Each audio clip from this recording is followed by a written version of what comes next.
The Women's Tennis Association is in the hot seat.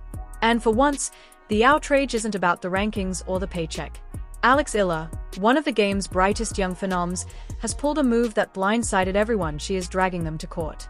A game that was supposed to showcase her brilliance spiraled into a horror show, peeling back the ugly layers of the Pro Tour. The events on that clay went way beyond controversial.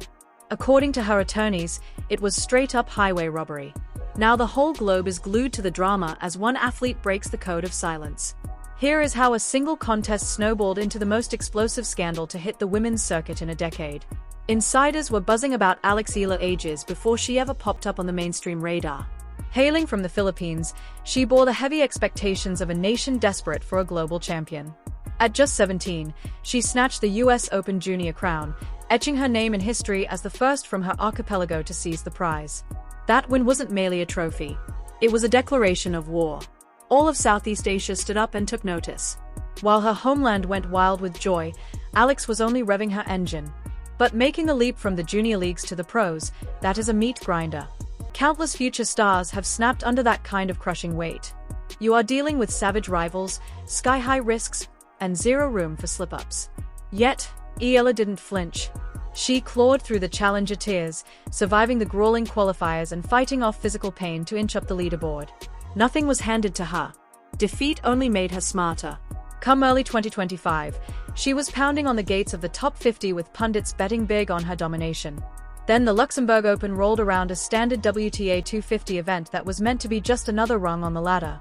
She drew a veteran with a higher seed, but she didn't care. She was ready. Her squad believed. The loyal supporters who flew in from Manila believed it was destined to be her coming-out party. The proof that she could hang with the big dogs and wasn't just a one-hit wonder from the junior circuit. She stepped onto that court looking lethal, possessing that starving intensity you only get after sacrificing your childhood. The serve was cracking. The ground strokes were laser-guided. She was in the zone, playing like a woman possessed. For a stretch, it looked like a script written in the stars. But on the Pro Tour, there are no sure things. The sequence of events that followed wouldn't just alter Alex's path. It would shake the foundations of the sport itself. See, some fights aren't decided by forehands and backhands. They are settled by judges and juries. And the gavel was about to drop. How does a simple athletic contest end up in a legal briefing? Buckle up, because the details are absolute madness. Set 1 was pure voltage. Eala was dissecting her rival with surgical strikes, manipulating the court geometry like a grandmaster. She snatched it 6-4, sending electricity through the audience. You could see the flags waving frantically in the bleachers. Twitter was melting down with clips of her winners. This was the superstar everyone had been promised. Then came the second set and the wheels started to wobble. It started small, a shady call here, a weird look there. EA painted the line, or so it seemed. The official screamed out. She eyed the scuff on the dirt, looking confused, but held her tongue. No use wasting a challenge this early. Then it became a pattern. Every 50/50th decision, every tight margin, they all broke against her. Game 5, second set. Alex rips a forehand down the alley that looked clean as a whistle. The stadium held its breath. It was good. It had to be. Out came the cry. Alex froze, her fist pump turning into a look of pure shock.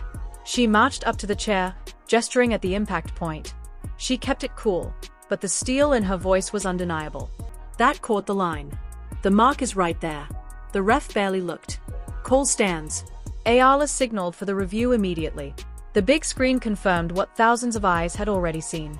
The ball kissed the paint. It was a valid shot. They reversed the decision, sure, but the venom was already in the veins. Her groove was gone. Her head was spinning. And the nonsense didn't stop. Mid-set, it felt like a handicap match. She wasn't just battling the woman across the net. She was fighting the system. A vital ace that would have secured the advantage. Called wide. The tapes later proved it nicked the edge. A serve that rattled the net cord but didn't get a let call. Even the broadcasters were starting to ask questions. The stands were getting restless. And Alex, she was coming apart at the seams. She dropped the set 3-6. Losing is one thing. Getting robbed is another. By the start of the decider, the atmosphere was thick enough to choke on. Alex tried to reset, tried to tune out the static, but her nerves were fried. Her rival smelled blood in the water and pounced on every moment of hesitation. The breaking point hit at 4-5 in the final frame. Match point down. Alex fires a serve. The return sails deep like visibly unquestionably long. Alex threw her arms up, ready to celebrate the deuce until the line judge called the ball good. She froze. It had landed a solid 3 in past the baseline. The stands didn't cheer. They exploded in fury. Alex marched to the net, staring down the umpire with desperate eyes. "You have to check that mark, please." The chair shook his head. No Hawkeye, no second opinion, just a cold, irreversible verdict. Game over. Alex stood paralyzed, gazing at the clay mark that screamed the truth to everyone watching. Finally, she turned on her heel, trudged to the bench, and packed her gear in total silence. But something inside her snapped. It wasn't just her morale. It was her belief in the game. She lost. But was this a defeat or a crime? The response arrived as a legal filing that shook the sport to its core. Eala remained dry-eyed at the post-game presser. There was no screaming, no wild accusations thrown around. She sat behind the mic with a simmering quietness that hit harder than any tantrum. "I showed up to compete. I came to play a fair game. That out there, that wasn't fair.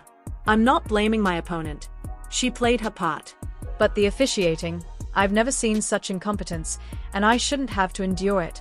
Her delivery was calm and calculated, yet the rage burning underneath was unmistakable. When a reporter asked if she felt robbed, she hesitated before delivering a quote that would ring out globally. "I believe athletes deserve respect for their grind. Today, I didn't get that." The footage went viral instantly. Clips of the blown calls racked up millions of views as analysts dissected every frame of the controversy. Legends weighed in. Martina Navratilova posted, "We've seen bad calls, but this is a new level of awful. The players deserve better." Billie Jean King demanded immediate structural changes. The #JusticeForEala dominated world trends, though the support wasn't universal. Some backed the officials, claiming human error is part of the sport, while others criticized Alex for not managing her challenges better. The tennis community fractured, igniting fierce debates across every digital platform. Filipino fans were particularly livid, watching their stars suffer what felt like blatant discrimination on the world stage. Protest reels, petitions, and aggressive calls to boycott the tour flooded social timelines. The heat was rising not just on the specific umpires but on the entire leadership of women's tennis. Then, just as the scandal threatened to fade into the background, Alex's legal team dropped a bomb that stunned everyone. She wasn't suing the organization for emotional suffering or slander, but for what the filing termed willful negligence leading to the theft of opportunity and cash. The phrase they used in the brief became the headline plastered across sports news for weeks. Match theft. Taking the WTA to court. Most wouldn't dare. But Eala wasn't most players. And the dirt her lawyers dug up was far more scandalous than anyone anticipated. The suit was lodged in international sports court. And as details leaked, the tennis world gasped in collective shock. This wasn't a whine about bad calls. Her team had constructed a case that was surgical, precise, and lethal. The central argument is that the association failed its duty to provide a fair fight by neglecting proper tech and training. The brief noted that Hawkeye systems were standard and used at majors. Yet, the Luxembourg Open, a sanctioned event, decided to cut costs and skip the tech. Alex's pivotal match happened on an outer court, blind to technology, despite her star power and the match's stakes. But the rabbit hole went much deeper than missing cameras. Her team produced evidence that the umpire and line judges had a documented history of botching calls. Subpoenaed emails proved the organization had fielded complaints about this specific crew before. Yet, they were still rusted for high-pressure matches. The suit claimed this administrative laziness directly caused the loss, costing her ranking points and future earnings. They put a hard number on the financial hit. The suit tallied lost prize money, appearance fees, and sponsorship bonuses that evaporated when her winning streak was cut. But the smoking gun was the correspondence between tournament directors and the governing body. Text suggested pressure to keep outer-court games moving fast, implicitly encouraging officials to skip long arguments. One message was damning. "We need these matches finished by 6.